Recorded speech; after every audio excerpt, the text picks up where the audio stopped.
So as I've been moving into this different season in my life, I started to reflect upon my last season and all the things that I learned about building an online business and specifically working in a network marketing type of business that requires you to work with people, to sponsor people, to teach people, to lead people, etc. And I've never really talked about it on my channel, but I'm feeling like it's time to do that. So in this video, what I want to do is I want to share 5 things that I learned about building a network marketing style business. Now, even though I wasn't technically in like MLM, right? Because an MLM is a lot of different levels. Anything that's more than 2 tiers, you're working with people, building teams. And so I have a lot of experience in doing that. So if you are either in a 2-tier affiliate program or you're in a network marketing program like MLM or something like that, then what I'm going to share in this video is going to hopefully help you, because I think that, one of the things that a lot of us are looking to do is to create some sort of passive recurring income. And a lot of people get into these type of business models in order to create that income that's going to give you more time freedom. So what I want to do is I want to share 5 things that I learned from becoming a top affiliate inside of a 2-tier affiliate company, and hopefully they will help you. Now, stay to the end of the video, because if you are trying to build a business like that, whether you're an affiliate marketer or network marketing, and you want to learn how to attract people that want to work with you, that want to join you without coming across as a pushy salesperson, then I've got an awesome 5-day challenge that is going to help you learn how to position yourself to attract people that want to do that with you. All right. So the first thing that I learned is that if you want to build an online business, you've got to put yourself out there. That's the first thing you have to realize. You have to put yourself out there. There are people that still think, which is kind of crazy to me, that in this day and age that you can build some sort of online business, network marketing business, or affiliate business where you are supposed to really stand up into a leadership position to attract people that want to work with you and still hide behind like some sort of cat avatar or some sort of avatar where you're not showing your face. Like, you have to put yourself out there if you want to attract people that want to work with you, because the bottom line is that people are probably already sold on the company that you are promoting, whether it's a network marketing company, a health and wellness company, some sort of a supplement, etc. They're already researching the product, but now they're researching who should they buy that product from. And so I know when I first got started, I was looking for an opportunity. I was looking for a way to create passive recurring income. And somebody mentioned on Facebook that they had just joined this company. And the very first thing I did, because I really didn't know that person, is I went to YouTube to find out who was talking about that company. So what happened was I saw people making videos about that company, and I was like, well, these people are obviously their leaders because they're making YouTube videos, and so I want to join one of them. And it's unfortunate, but a lot of people do that. So unless a person knows you really, really well, they're going to go research, and they're going to probably end up joining someone else that is positioning themselves as a leader on a platform like YouTube. So that's the first thing I learned. You have to put yourself out there. So you have to kind of like get over whatever fear or anxiety that you have about putting yourself out there, and you just have to do it. Second thing I learned is that you have to get really good at working with people, because when you're building a network marketing or an affiliate marketing style of business that requires you to sponsor people, you're going to be working with different personality types. It's really important to not only understand your personality, but it's good to understand other people's personalities so that you understand, where people are coming from, what motivates them, what inspires them, what gets them to take action, because that's what you want to do in a type of business like this. So I highly encourage you that if you haven't checked it out already, it is called Personality Plus. And it's how to understand others by understanding yourself. And so I find that this book is really, really valuable, especially when you are working with a lot of people. And if you're in business, you're working with people. So the better you understand people and the better you understand yourself, the better leader you're going to be in working with other people. The third thing is that you need to brand yourself, which kind of plays off of the very first one, which is you have to put yourself out there. When we talk about branding yourself, there's different ways to brand yourself. You can brand yourself as an independent marketer, or you can brand yourself inside of a company.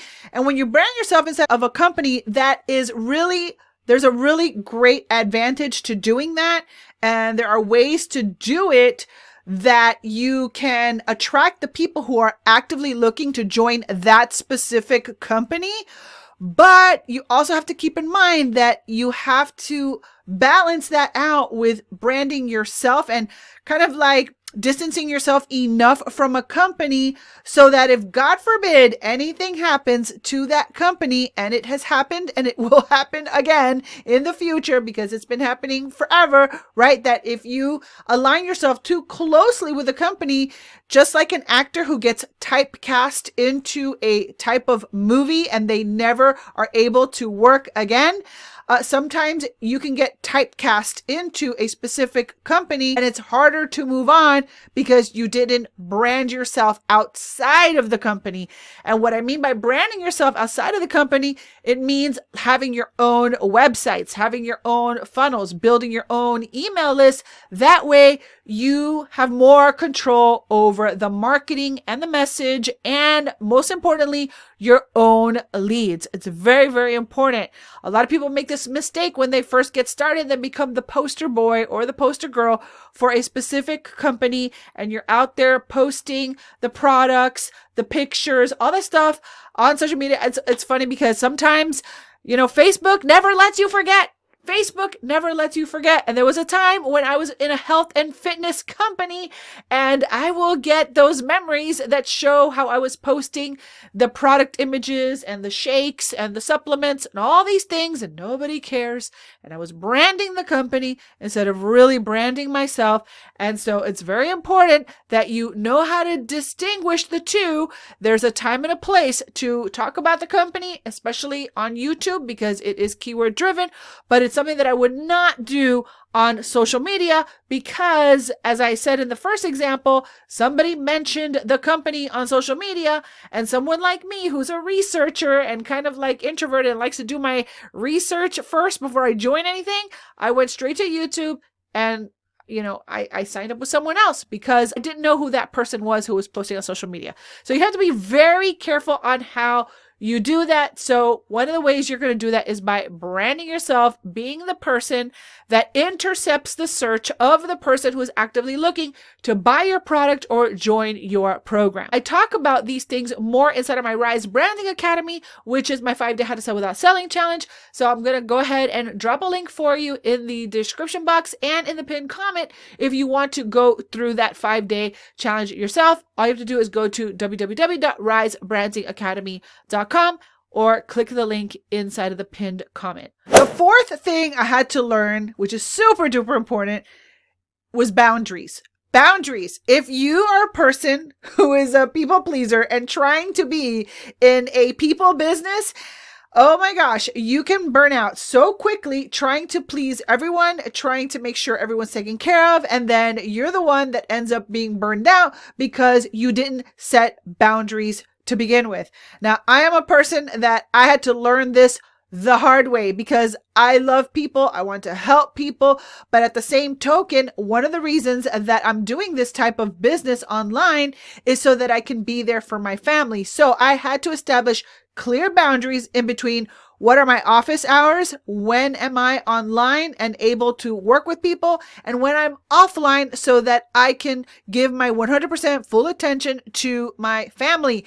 And believe it or not, guys and gals, this is something that a lot of people don't talk about, but it's very, very, very important because in the pursuit of trying to build that kind of business, you can literally put a wedge or lose the very thing that you are trying to do this for. And I have stories about that, and I may or may not share them another day, but it's very, very important that you establish clear boundaries. As much as you want to be on social media all day because you don't want to miss out on maybe someone messaging you back about wanting to join your business or wanting to buy your products, you are literally teaching your loved ones that this is way more important than them. So it's very, very important that you set clear boundaries. And the way that I highly encourage you to start setting those boundaries is to work a few hours a day. And when you work those hours a day, you're going to be, which is the fifth one I had to learn, super duper focused. So when you're working those 2 hours a day, you have got to be super focused. You have to just, when you sit down at your desk, you're like, I'm going to film, I'm going to create whatever I'm going to do for today. And then at noon, I'm done. I'm done. There will be more work tomorrow. There will be more to do. Whatever works for you. You have to set your own hours. You know what your life looks like. For me, I had to work in the morning and then be done by noon. And then maybe I would do a little bit of work at night. But after a certain time, I would no longer respond to team members. I would no longer respond to clients. Because if not, you will never stop working. It's the world we live in. It runs 24/7. And if you are, I see people that are online all the time. And even though I know that sometimes it's, we leverage like automated tools, I would not run my automated tools to work on Saturdays and Sundays, because then you're teaching your future team, you're teaching your clients that if you're posting on Saturdays and Sundays as well, that they can contact you on Saturday and Sunday because you never get off of social media. So it's very important that you establish those clear boundaries and that you stay focused on doing the work that is going to move the needle forward. So hopefully these 5 tips helped you. If they did, please go ahead and leave your comment right below this video. Let me know if you have struggled with any of these. If you want to learn how to track people for your business without coming across like a pushy salesperson, then go ahead and enroll in my 5-day How to Sell Without Selling challenge at risebrandingacademy.com. All right, guys and gals. Well, hopefully this video helped you. If it did, please go ahead and like this video and subscribe to my channel. And make sure to hit that notification bell if you want to be alerted the next time that I upload a video to my YouTube channel. So with that being said, this has been Barbie Figueroa with RiseWithBarbie.com. Thank you so much for watching, and I will see you on another video. Bye for now.